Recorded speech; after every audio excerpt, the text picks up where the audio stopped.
Good morning, welcome back to Built by Bo. Today we're out in the trailer with Smokey. I've been thrashing away on this GNARI intercooler kit, trying to get to the bottom of it, trying to get stuff lined up now that the motor's in here. It's been a rough couple of days trying to get this stuff figured out. Most stuff worked. I had to modify one pipe. I couldn't get the pipe to work. Every time I got it close to where it was supposed to be, it was in front of the coolant radiator outlet. So I had to modify that pipe myself. So basically I cut just a 90-degree corner out of it. Once I cut the 90-degree corner out of it, then I was able to get a better shot coming down to the pipe that I wanted. So that all works now. I have shifted the radiator over, as I said before, and intercooler to make space on the passenger side for those pipes to go through. That is all good now.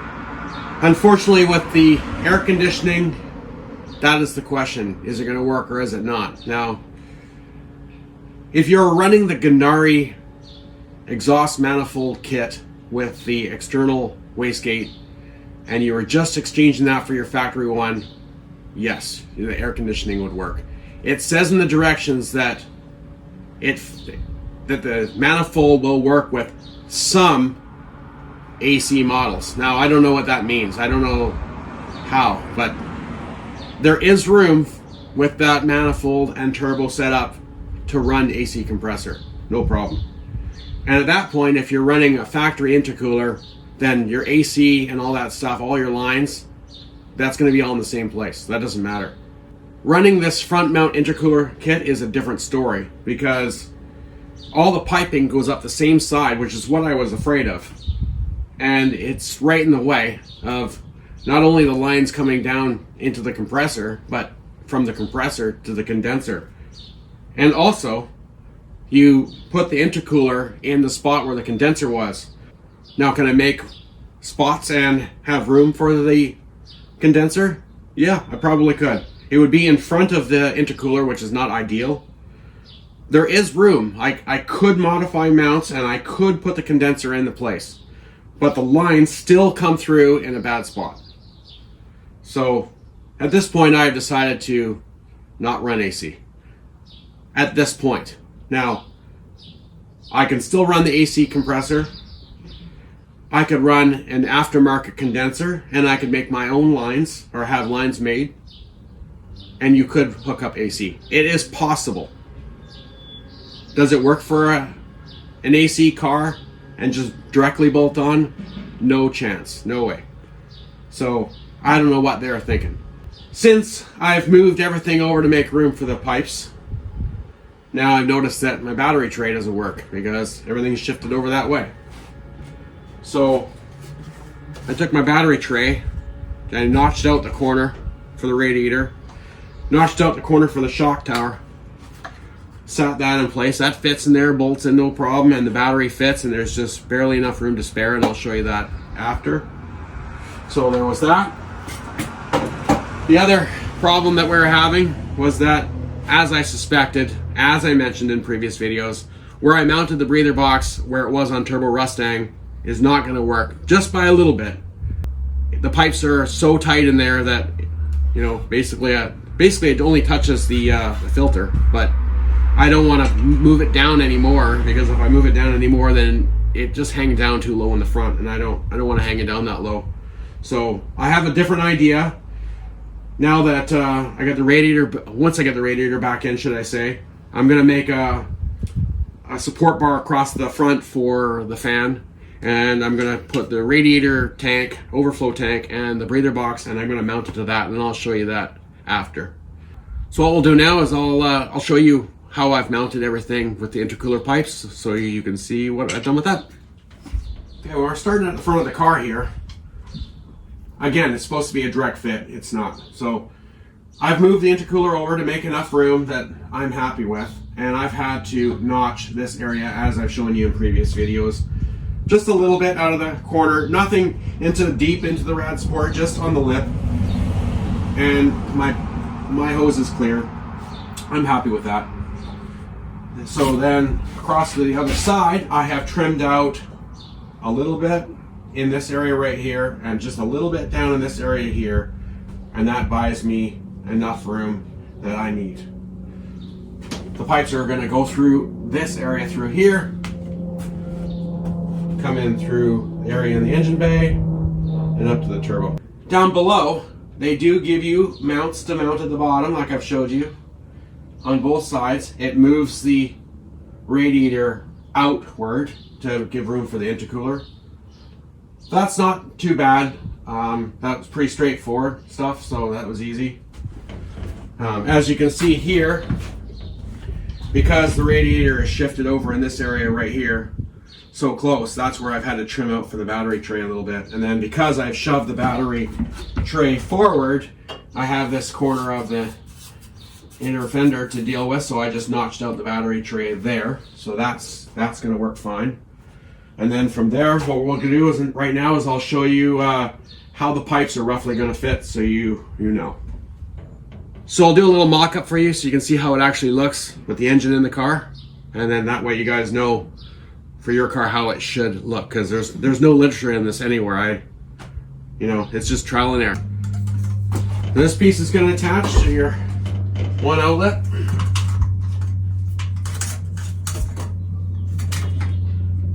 Next we'll install the one charge pipe.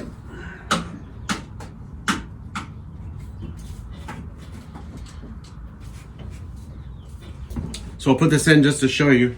This isn't a final product, this is just kind of for mock-up. This will be my fresher intake. But I put it in there just so I can make sure that all the pipes and everything lined up. And I wasn't gonna put it all together and then forget to do a fresher in and have a problem.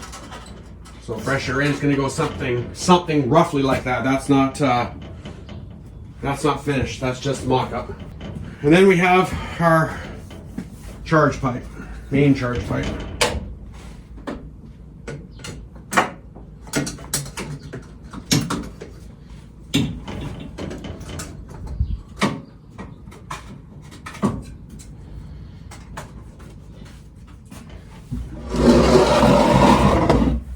So this is basically how we're going to end up.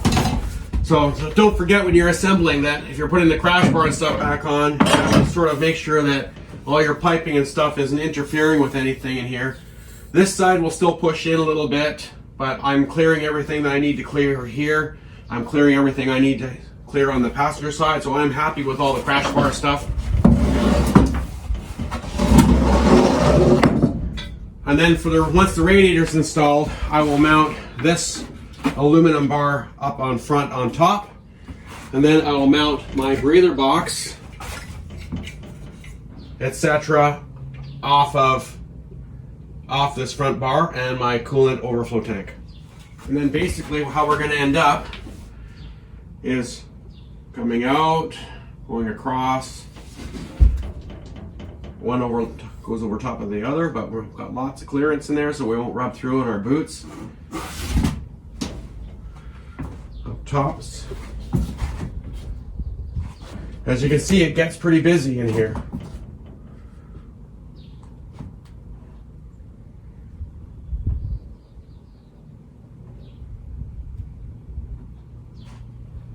So, as I mentioned before, there is still plenty of room for your AC compressor there. That's no problem. There's still plenty of room back here for the receiver dryer. Where there isn't room is right here. So where these pipes would go through is directly right in the way of those pipes. And all these pipes are right in the way of the other lines coming from the receiver dryer. So if you put a custom condenser in here with custom lines and you could go around everything, it would work.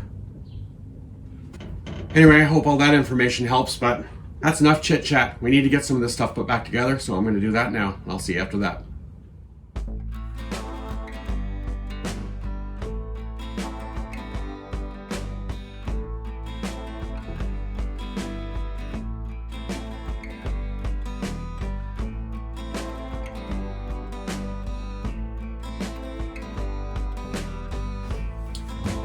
Alright, so I've got the upper bracket made, support bracket that I told you I was going to make. I've made that and installed that, and now I'm going to install the breather box, catch can, check and see how that routing goes, and then I'm going to start mocking up some of the hoses and some of the other components that I need to do.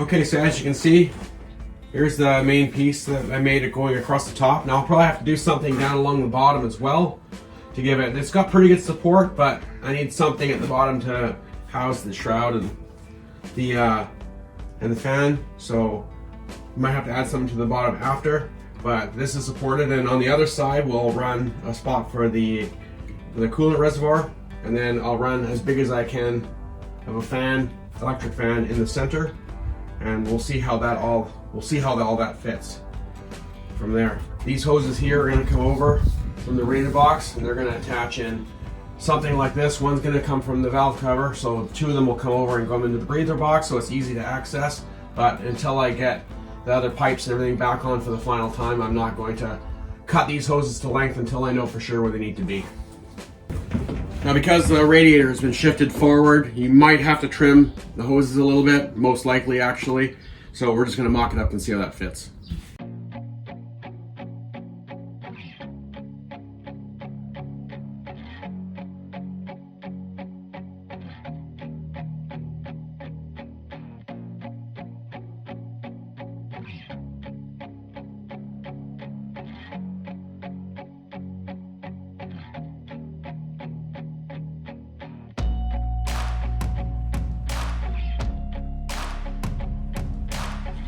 Now, as you can see here, I rearranged this bracket a little bit because before it was hitting the intake manifold, so I've now made a new bracket for here and hollowed this out in the center in hopes to get the two connectors in without interfering.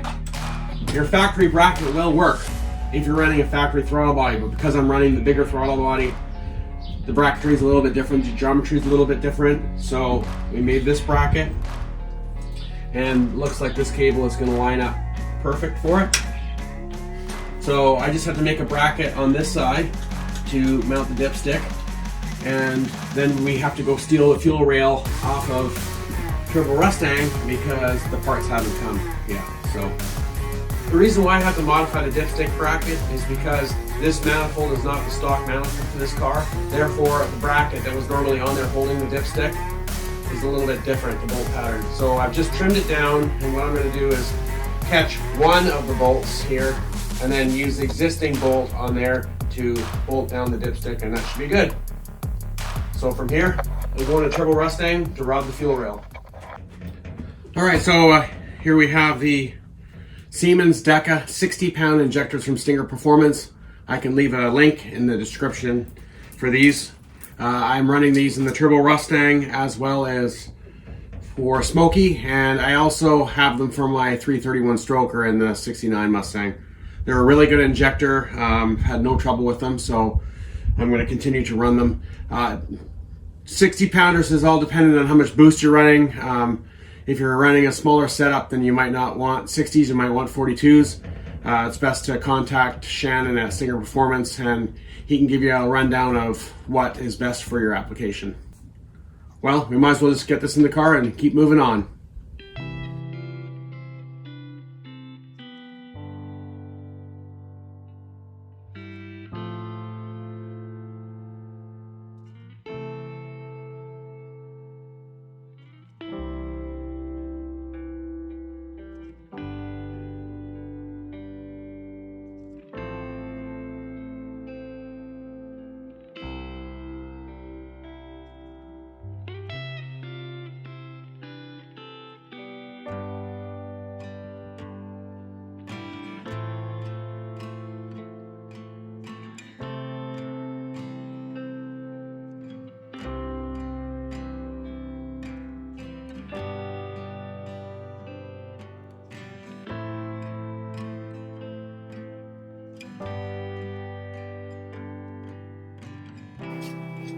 Alright, so this is about where we're going to leave it for today.